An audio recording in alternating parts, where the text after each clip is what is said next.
Hello guys, मैले सानो video युट्युबमा हाल्न गइरहेकी छु। नयाँ हो अनि नयाँ भ्लग हो। हेरेर साथ दिनु होला, माया गरिदिनु होला अनि सब्स्क्राइब, लाइक, कमेन्ट सबै गर्नु होला अनि शेयर पनि गरिदिनु नभुल्नु होला, हैन? हामी करेसा बारीमा जाँदै सानसँग सानो लगाउनुस्। करेसा बारीमा गएर हामीले सब्जी लिएर आउने। मम्माले सब्जी टिप्ने अनि हजुरले छोप्ने, ओके? हेर्नुस्, मेरो सानोले करेसा बारीमा गएर सब्जी लिएर आउनुहुन्छ। हेलो गाइस भनिदिनु न। Baby wait baby wait, okay? ल यो फर्सीका मुन्टा गाइस, फर्सीका मुन्टा टिप्ने हो आज। फर्सीका मुन्टा खाने हो आलुसँग।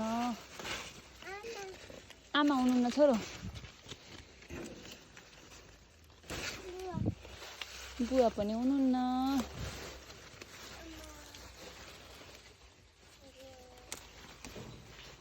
फर्सीका मुन्टा छोप्नु।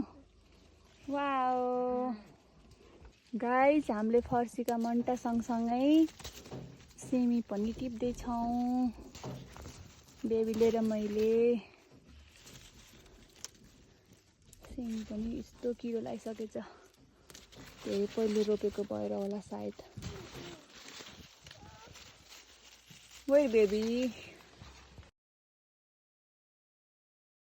म चाहिँ बारी करेसा बारीको झाडीभित्र छु। हजुर सानो चाहिँ सानो रोक्नु, वेट गर्नु त, यहाँ छ अझै। सिमी रोक्नु है, फर्सीका मुन्टा। वाउ बेबी लाउनु, लाउनुहोस् लाउनुहोस्, थाप्नुहोस्। आबै आबै आबै आबै, ओहो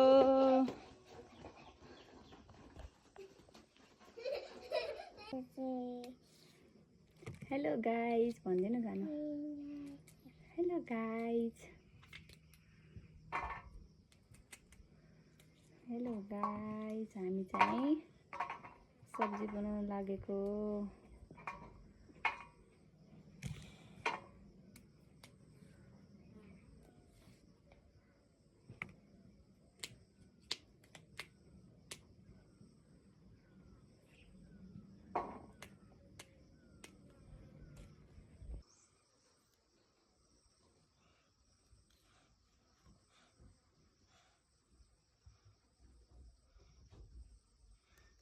बेबी सानो के बनाउनु लाग्नु भयो? मुखले बनाउँछन् र ह्यान्डले बनाउने होला नि त। सक्नु भएन हजुरले बनाउन? खाना बनाउनु चाहिँ किन हजुरले?